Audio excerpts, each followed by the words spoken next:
ladies and gentlemen, to the RDFL Footy Show for another week, our second finals edition.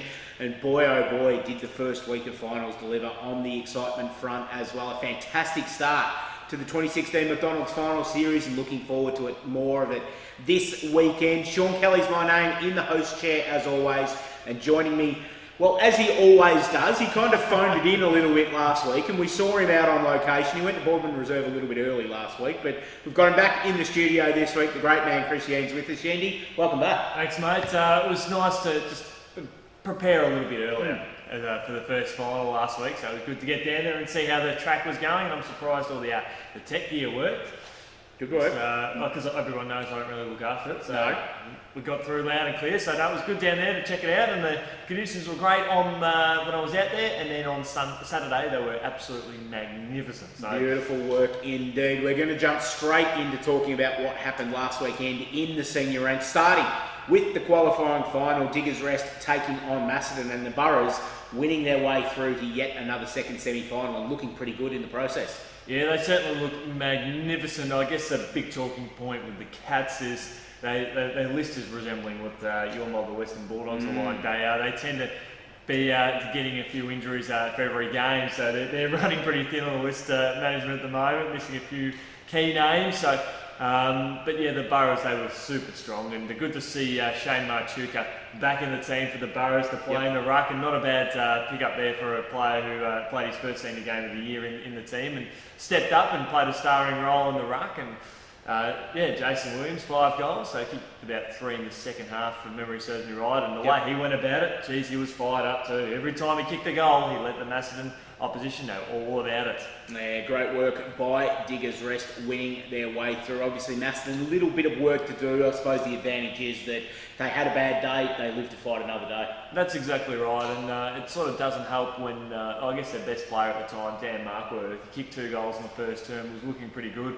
And then came down with a little bit of bout and concussion, so he was on and off the field. So he was managed a little bit, probably took away that little bit of momentum. Jason Cook went off the field midway through the third term with a bit of a knee injury, and from that point on, the Boroughs really started to get the run on there, because Cook, being the X factor, the explosive player that he is, he was having a bit of an impact at the time, starting to get the Cats back in the game. But after that point, it was all downhill, and the Boroughs ran away with the contest. Yeah, it certainly was indeed. And also on Saturday, the first of our elimination finals was held at Green Hill Reserve up at Wallan-Riddle, taking on Rupert's Wood, and the Bombers marching on to the second week of the finals. Rupert's Wood still, unfortunately, yet to win a finals game in their RDFL tenure. It makes you wonder what it's going to take for them. It's almost like the monkey is really on the back for them to win that first elusive final, and when they do, they'll probably go all the way. Oh, you're probably right. It'll be like a damn wall bursting. Yeah, exactly. To make up for the years of not having that success. So perhaps maybe next year, if they get the minor premiership, then maybe that'll be enough to sort of put them over the line. But they started strongly. They led by 17 points early in the second term, but the Bombers came away kicking, I think, about the last 6 goals of the second quarter, and then it was all she wrote there in the second half. Yeah, it was indeed. Riddle working their way through into a first semi-final this weekend, and then on Sunday, talking point number 3, a very exciting and very close game at the GGO in the second elimination final. Broadford taking on Wallan. A lot of people thought this would be Broadford by how far. Wasn't so much the case. Magpies really gave a good account of themselves. Yeah, for a team that boasts, I think, about 5 under-18 players, Wallan as a collective, while the margin sort of flattered, I'll say flattered, but Broadford at the end of the day, I think Wallan played better as a collective team of 22. They played a really good brand of footy. The problem they sort of face is, particularly in the third term, the margin would blow out to 3 goals. On a couple of occasions, they brought it back to less than a kick, but they just couldn't land that goal to hit the front. Yep, a psychological thing, as we sort of spoke about with Rupo and Riddle. And then Broadford, their experience, their class stood firm, and Romanic, fine form. Greenville, he stepped up. Pachoni, he stepped up. Holland just couldn't be matched up anywhere. He virtually did as he pleased. Danny Nolan, though, for the Pies, kicked 6 goals up to 3/4 time. Just looked dynamic, and Saladino, sensational. And a big thumbs up to Paddy Grinley there for the Pies. Good young player coming through. Tip to beat the Cannons in the near future, and he played a good solid game too. So the way that it works, 6 teams entered, 4 teams emerge for this week. We will farewell Rupert's Wood and Wallen from 2016 this weekend, and we move into the second week of the 2016 McDonald's Final Series, starting this Saturday with second semi-final day out at Ian Cowie Reserve in Rockbank. Obviously, this was scheduled for Macedon, Tony Clark Reserve, but the ground just didn't quite come up to standard. So early in the week, it was decided that these games would be played at Rockbank at Ian Cowie Reserve. In the under-18s, it's Rupert's Wood versus Woodend Heskett. The reserves is Diggers Rest versus the Sunbury Kangaroos, and in the seniors, Diggers Rest taking on Broadford. Winner straight through to the grand final. The loser does get the second chance, obviously, and will play in a preliminary final. But a great chance for the two form teams, arguably, of the year, Diggers Rest and Broadford, to win their way through to the big dance. Certainly going to be appetising for that game, and there's going to be a few cracking games beforehand. We look at the rematch, the qualifying final in the under-18s. At the same venue, fittingly enough, the Sharks and the Hawks, and they played some pretty good footy over the weekend. The Sharks were actually challenged by Diggers Rest in the under-18s, 38 points up in the last quarter, and then they got pushed. The Hawks, they just dominated Liam Bianco, 6 goals, simply sensational. Then we look at the reserves. Well, we've got a rematch of last year's grand final, the Burrows and the Kangaroos. I think the first 2 games are both grand final rematches from last year from memory. That's exactly right. Good memory with that one there. So, and that the reserves this second semi-final will be a cracker to match last year's grand final. The Burrows, they've got their biggest challenge of the year, Sunbury Kangaroos. Dan Allery is the hero. He kicked the goal in the last minute to put the Kangaroos over the line after they were seemingly shot in the first half against a strong Wallen lineup. Then we turn our attention to the grand final. They have not faced, I think, since round 4, and after that game... That would have been Broadford's last loss for the year as well, from memory. Yeah, exactly right. So that is going to be absolutely magnificent for them to see what they can learn from that. I saw both teams on the weekend. That's what I was going to say. You saw both these teams up close on the weekend. There's nobody more qualified to give a tip than you. Is what Broadford's doing and the momentum that they've gathered, can they continue that into a grand final, or are Diggers Rest just simply too strong? I think Diggers Rest will be too strong, to be honest. Broadford, I mean, it was a battle between 3rd versus 6th, but Wallen were never out of the contest until midway through the last quarter. Whereas the Burrows, they basically maintained a good advantage in the second half and really sort of kicked on from that. So I'm thinking momentum-wise, Diggers Rest finished strongly over Macedon. Wallen pushed Broadford virtually all the way. Momentum says Diggers Rest. They finished the game stronger, so they should go in as favourites. Yeah, they should indeed. Interesting game, though. It'll be interesting to see how it works out. And as we said, the winner goes into a grand final. The loser still gets another chance. So not quite as cutthroat and as desperate as what this next game will be, being played on Sunday at the Riddles Creek Recreation Reserve. First semi-final day. The under-18 halves is Diggers Rest versus Macedon. The reserves is Macedon versus Riddle. And then the senior game, boy, this is going to be a big one. Macedon taking on Riddle. As you mentioned, Macedon, bit of the walking wounded at the moment, and Riddle, we know on their day, can match any side in the competition. So this will be a fantastic game. Home ground advantage, mate, for the Bombers. Do you think that's a talking point in itself, or we spoke about it? It's the way that the cards fell.